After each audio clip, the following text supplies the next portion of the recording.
Stand by for Bwana.org radio. In 3, 2, 1. Cue the announcer. You found Bwana.org radio, your one source for tech news and reviews. Now, almost live from sunny Florida, here's your host, Bwana McCall. Greetings, folks, and welcome to episode 233 of Bwana.org Radio. We got a great show lined up for you. Episode 233 is kind of a delayed response because I was out. Yeah, I was out on Thursday, and I was doing that real-life thing, but I'm back here today doing the real-life thing virtually at live.bwana.tv. We're here every Tuesday and Thursday night around 8:30 p.m. doing that thing. But we started a little bit late tonight. I decided to change some things around because I'm going to be producing a video component of Bwana.org Radio, and I want to make sure that all the sound effects and everything go on the stream. I've been rearranging a bunch of things, been tuning little knobs and unplugging wires and cutting the blue wire instead of the green wire, hoping nothing explodes. But we're trying to get it all worked out over here at Casa de Bwana.tv, Bwana.radio, Bwana.org, office.bwana.com. Trying to get all that stuff worked out. Anyway, we got a great show lined up. Got about 9 bookmarks to talk about. Last time I looked, it looks like it's 12 now. I added quite a few there. We got 12 bookmarks to talk about. Over at pinboard.in, that's where I'm doing my stuff now. I used to do stuff at delicious.com, but we're going to be doing things over at Pinboard now. A bit different. Got a little bit of a nice feel to it, but check it out. Pinboard.in. It's a new bookmarking service. So we'll be happy to be using that. We got a great show lined up for episode 233 of Bwana.org Radio. It's time for Bwana.org Radio's tech news for this week.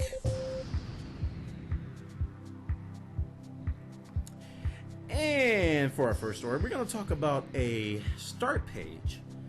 Now, start pages haven't been popular for a long time. If you're wondering what I'm talking about, that's when you start up your browser and it's the first page that comes up. In the past, it would be, some sites would default to their favorite search engine like Google. Some people will default to email. Even the newer browsers today, they allow you to basically have a set of tabs open all at once. And that's what a lot of people do these days. They have a set of tabs like Gmail, like Google Reader, like Twitter, like Facebook, and the like, all going at the same time. What I found today was via Sarah Perez. This was actually on Google Buzz, where I first saw this article. And I was quite impressed with what I saw, even though I probably won't use it. And it's called Favfororg.org. Favfororg. And this is exactly what you see when you go to Favfororg.org. You see 4 giant icons that go to popular websites. Now, you're probably asking, well, I don't care about Google Reader, I don't care about Twitter, but I do care about Gmail and Facebook. Well, if you want to change this, all you have to do is click on this icon, okay, and you can configure which sites you want to show very, very simply.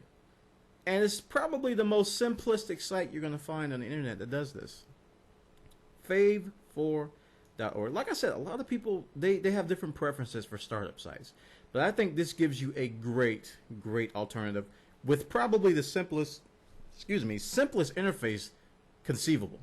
4 giant icons. That's Favfororg.org. Fav4.org. Very, very simple. I mean, the simplicity is something that I really, really enjoy. And like when I saw that, I was like, maybe I should switch to that. You know, right now, my particular preference is I just start up About Blank, or in Chrome now, I just start up the home screen where it has the most visited sites. I've grown to that, but in the past I just had About Blank, just a blank page show up. But that's something that's got me thinking maybe I should rethink how I'm doing this. Go to Favfororg.org, check it out. Like I said, there's a link at the bottom right where you can configure which sites show up, and you can set it as your start page, and it takes you to those sites. Very, very simple. Check it out. Next story, we're going to move over to ArsTechnica.com. They got a story which kind of scares me a little bit. I I don't know. It sounds good on the surface, and I'm going to read you what it says, but think about it after I talk about it a little bit. It says the FCC wants 260 million people on 100 megabit per second internet broadband by 2020. Okay, that sounds good, right? Everybody should have fast internet. That's nothing wrong with that. But when you read a little bit further down, okay, they want to have at least 90% of the people on this, but they state this thing right here, which kind of concerns me. It says broadband will also become a universal service like the telephone system of old. And FCC Chairman Julius Janikowski promised today that even baseline service will be faster than the currently pushed in other countries. Now, when I hear the term universal service, I think of a central area of control. And I begin to get Skynet vibes in my head. You know, I've been watching a lot of Doctor Who. And if you get this universal broadband, you'll be subject to universal guidelines with universal rules with universal. I got excited, but then I thought about it. I'm like, if they take control of this, okay, and they make it a centralized system that's universal, and they liken it to telephones, but you know, telephones aren't as universal as they're making this out to be. They're thinking it like a utility, like electronic and that kind of stuff. Telephone's optional, but you know, electronics and not electronics, but electricity and water and things that are essential. If they try to do that, and the internet is something that is very flexible, is very fluid, very uncontrollable. And I think this will be a good way for them to get control over it. And you got to admit, I mean, our government in the United States likes to control as much as possible. And it's up to us to put, you know, checks and balances on that. Say, hey, back up. It's my internet. It may be slow, but I can do kind of what I want. Pending no Comcast letters. But so check this out.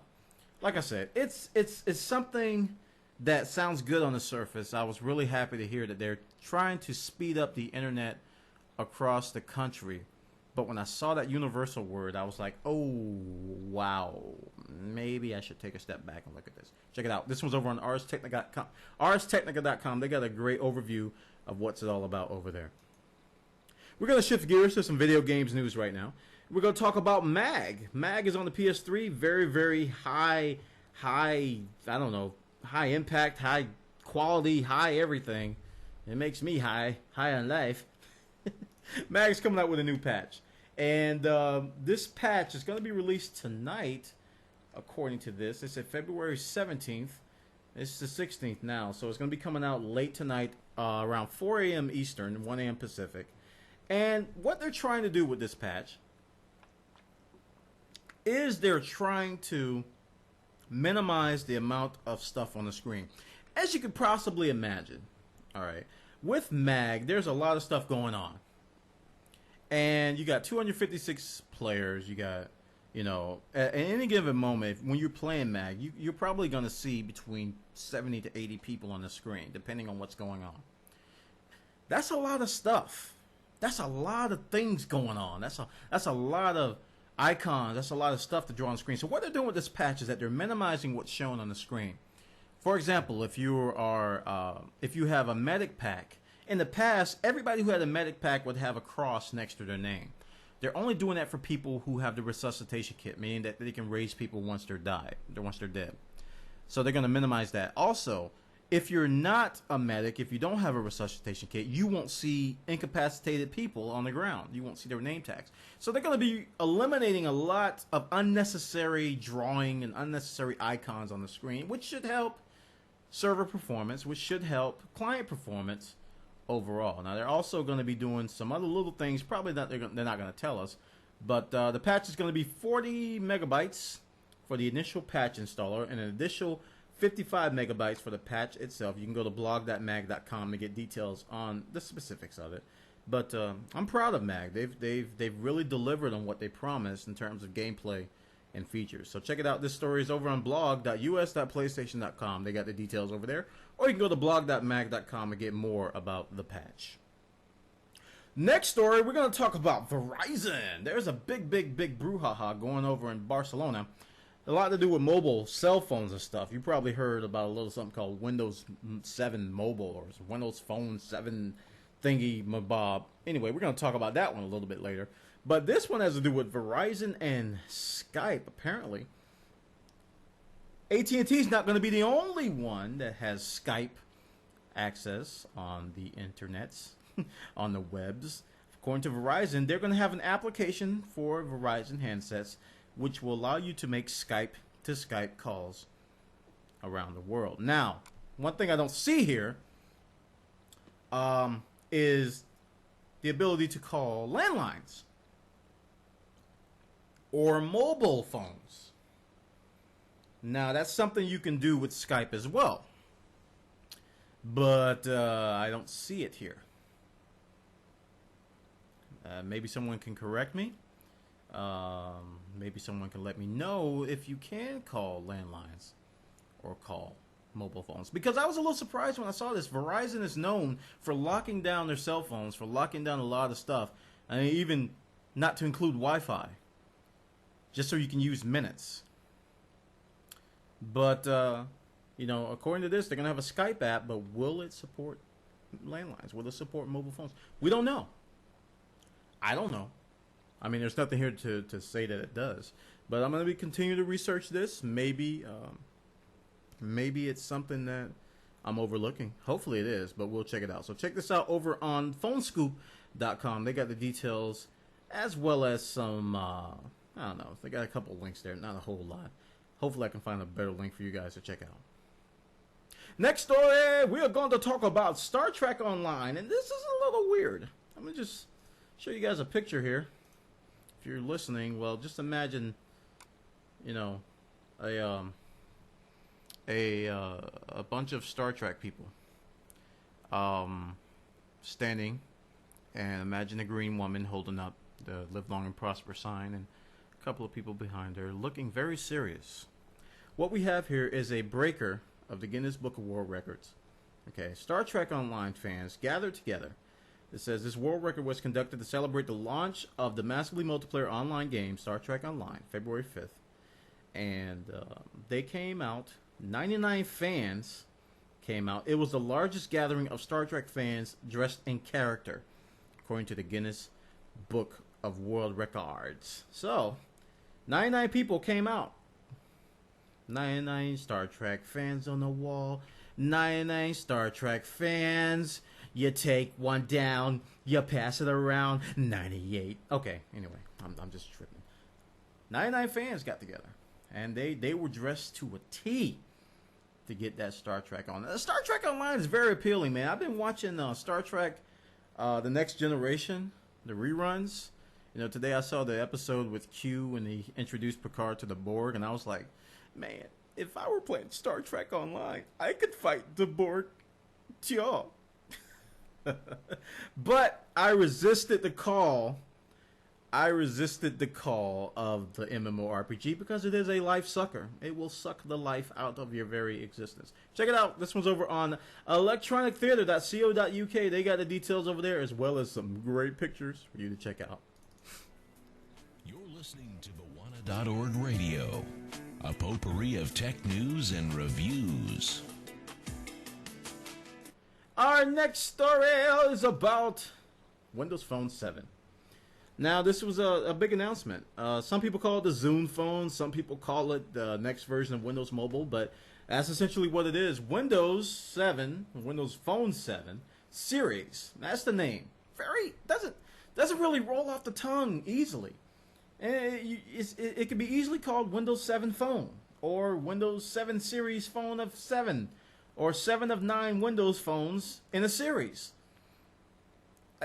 It's a weird name. Anyway, Windows Phone 7 series has been announced. This is a brand new OS, the successor to Windows Mobile, and it looks pretty decent. It integrates Xbox Live games, Zune audio, and a revamped OS, a revamped experience that that a lot of us have been waiting for a long time. Those of us who have been on Windows, I've been on Windows Mobile before, and I left it for Symbian, and I haven't looked back. But you know, a lot of people still use it today, and they're very frustrated. But they have added a whole lot of new things to this. I don't have any screenshots on this link, but if you look at the videos that are out, the interface that they're showing, it is a touch screen interface, okay, and it does have a tiled-like look to it, but it's visually is definitely visually pleasing to the eye, and it looks fluid. But it's very early. They said it's not going to come out until the end of this year, basically the holiday of 2010. I'm reserving judgment other than first impressions. First impressions, it looks really good. I mean, in terms of the look of the icons, the screenshots they're showing, they look really, really good. That's all I have to go on. So until more comes out, I really can't say much more. I mean, if you look at the screenshots compared to the iPhone and to Android, it stands out. I mean, it's really colorful, really easy on the eyes, guys. If Microsoft did one thing right, they got the eye candy department done. The Xbox Live integration looks good. The Zune integration looks good. Finally, we got a Zune phone. I know a lot of people have been looking for a Zune phone a long time, and it's. Like I said, it's visually appealing, but I'm reserving judgment because I'm scared. Microsoft, they just and it's like that friend you just don't want to trust with moving your car because they've gotten 5,000 accidents. Hey man, let me move your car. I'm just gonna back it up and put it in a. But dude, you gotten 12 accidents this week. I don't want to give you the keys to my car, man. No, it's just that's how I feel about Microsoft, man. I don't want to. It looks so good, but I just know Microsoft has had a bad record with promising something and not delivering. Now, Windows 7, the OS, was a pleasant surprise. Microsoft promised and they delivered for the most part. You know, that was not true with Vista, but Windows 7 promised and delivered. Let's hope that the name Windows Phone 7 series will carry on that promised delivery mechanism and get us the phone that we've been waiting for from Microsoft a long time. I mean, it's been all about Nokia and Symbian. It's been all about BlackBerry and Apple's iPhone for the past 3-4 years. How long has the iPhone been out? 2 years? 3 years? Windows Mobile has been like, nobody's been talking about it until now. So hopefully by the end of the year, we'll have something to really chew on and to compare against the other phones. Check it out. This one's over on JK on the Run. They got the details and more over there. Next story, we're going to talk about Flash. Adobe has announced Flash Player for Air and Android, or Flash Player and Air for Android. So if you're using the Android devices from Google, whether they be from HTC or any other of the marketers out or any other of the makers out there, Flash Player 10.1 and Adobe Air for Android have been announced. So pretty soon you'll be able to get your Flash on Android platform. Now, something I didn't mention about Windows Mobile 7. I'm sorry, Windows Phone 7 series. Adobe Flash won't be on the first iteration. Adobe Flash will not be on the first iteration. Yeah, it kind of stinks, right? Everybody's been crying about Flash on phones. Apple, why don't you want Adobe Flash on your phone? Windows, why don't you want, Nokia, why you got Flash Lite instead of the regular Flash? Why is this? Why is that? Well, we got Flash on Android. That's one win if you're in that department. But me, I think Flash just needs to be improved overall. Forget about putting it on phones. How about fixing it on the desktop first?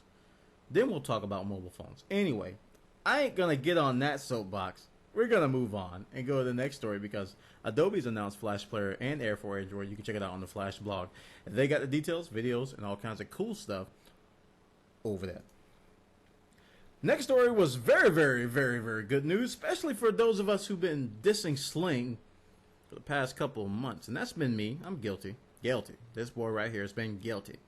Well, Sling Player Mobile 1.2 enables 3G streaming on the iPhone now. So the crippled version of Sling Player is no longer crippled. It's now able to stream over 3G.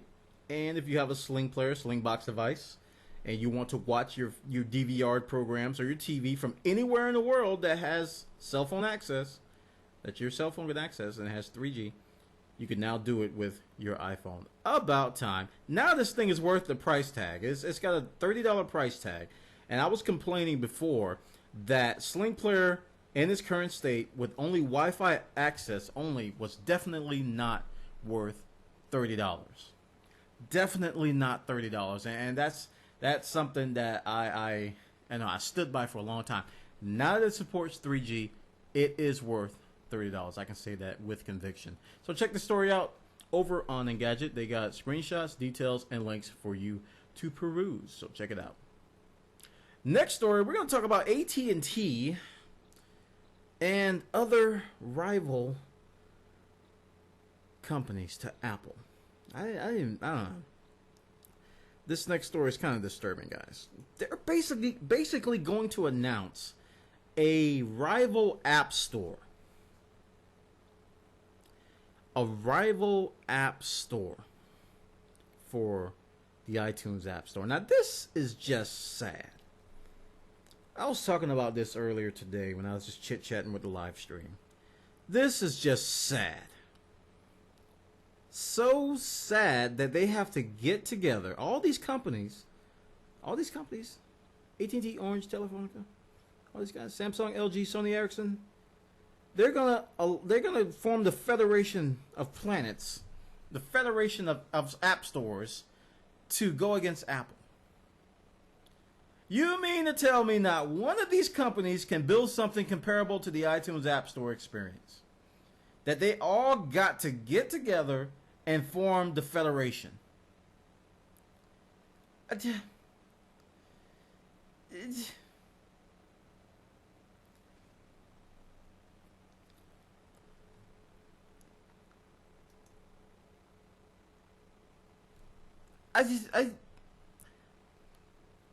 It's dumb. It's stupid. Why would you? It's sad. It's so sad. And I really don't know where this is gonna go. I mean, the story says there's no real information to point to whether they're gonna do one app store, but for them to all get together and form the Federation to beat the Apple overlords. We must combat the Apple oppressors.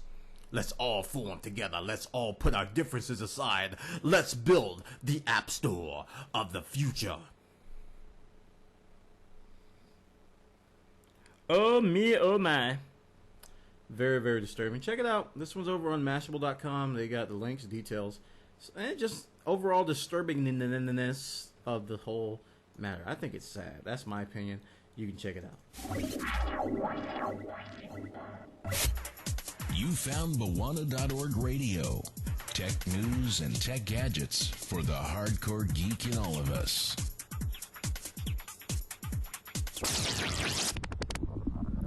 Our next story has to do with Call of Duty. I said duty. Call of Duty Modern Warfare 2. Alright, and it's good news and bad news. According to this article over on the New York Daily News, they sold 12 million copies, but it wasn't enough to make Activision Blizzard profitable. Wow. I mean, what do you have to do? You sold 12 million copies of an overpriced game. I'm sorry. You sold 12 million copies of a game and you still didn't make profit? Oh my goodness. According to this article, although the new Call of Duty, I said duty, has sold more than 12 million copies, the company's losses grew to 286 million in the last 3 months of 2009 because of accounting changes and a hefty reduction value of its music games like the Guitar Hero and other titles for the Nintendo Wii. Well, darn. You mean to tell me that they invested in a Wii and it didn't get a return on investment? Well, you need a little character. Maybe for you to put, "It's me, Mario," in your Guitar Hero games, maybe they would have sold a little bit more on that console. Just a little bit of a just a word of advice. Last year was a really tough year in the category, CEO Bobby Kotick said, our favorite CEO. The casual consumer in an economy like this one is going to be very cautious about where they spend their dollars. And yeah, let's blame the we. That's right. Oh boy, this is just sizzad. Is that a word? Sizzad. That Modern Warfare 2 sold 12 million copies, but their parent company still didn't make money in 2009. Check it out. This one's over on New York Daily News. They got the details over there and more about it. Including some more quotes from our favorite CTO, Mr. Kotick, the man with the plan. Check it out. Next story is due with Bioshock. Bioshock 2, to be exact. I did a video on this earlier. Today I just gave my impression, so stay tuned to Buona.tv. That's going to be posting soon. But this article talks about optimizing your experience, mainly if you want to increase your frames per second, most notably on the consoles. Apparently there's a setting that not everybody knows about. Right now, I believe it's locked at 30 frames per second, but if you go into, I believe they have an options menu. Here it is. It says you go to pause, head to the options menu, and you'll find unlock frame rate, which is set to off by default. So if you turn that on, it will double your frame rate. But it may cause some screen tearing. All right, it says the frame rate may also take a dip once there's a lot going on the screen. So, I don't know. I mean, I got it for the PC. We don't have this problem. We got other problems that I don't want to discuss right now. But if you do want to double your frame rate with the risk of screen tearing and all kinds of other stuff, you can try this trick out. Let me know how it goes, because I'm curious as to what it does on the consoles. Check it out. This was over on PlayStation Lifestyle.net. And finally, we're going to talk about EA. We talked about what was it? Blizzard Activision. Now EA's doing something a little bit different here. They're giving away free games. That's something I just don't know that EA does a lot. Even though they're old games, there's still something you may want to keep your eye on. If you're a fan of the Command & Conquer series, and I am, Command & Conquer, Red Alert, EA is giving away free copies. Free. Absolutely free copies of the classic Command & Conquer games. Yeah. According to this article, this is most likely to draw attention to their new release of Command & Conquer 4, but it's still pretty good. Gotta say, still pretty good. Good publicity to get the word out about their new game by giving people free copies of their old game. So check the story out. It links to EA's download page, and from what I read on other articles, it's not easy. Some people said they had to jump through a couple of hoops to do it for their country or whatever. Let me know how your experience goes. I don't know how bad it is, but it's still a good thing that they're able to do this. And that concludes, folks. That definitely concludes episode 233 of Buona.org Radio. I want to thank everybody for coming by. We're here every Tuesday and Thursday night around 8:30 p.m. at live.buona.tv. You can check us out here, or you can subscribe to the podcast by going to radio.buona.org. And like I said in the beginning of the show, I'm looking to do a video component to this. So I'm trying to record tonight's video. And we're going to be starting up a blip.tv channel, which is going to have a video component. And what I'm going to do is I'm going to embed the video in the blog posts. So if you want to watch alongside the listening, you want to watch as well, you can see the screenshots. I'm showing the actual pages that I'm talking about, so you can get a more visual element. So hopefully that will pan out. But that is going to cause a slight delay in the releases, because usually I release the podcast like minutes after I'm done recording, because my post-production is so streamlined here. But since I have to do a video component, I have to compress it, which doesn't take that long. It takes about another half hour to do it. So that may delay it a little bit. So check us out. All right, folks, that concludes episode 233 of Buona.org Radio. And I will see you next time, boy.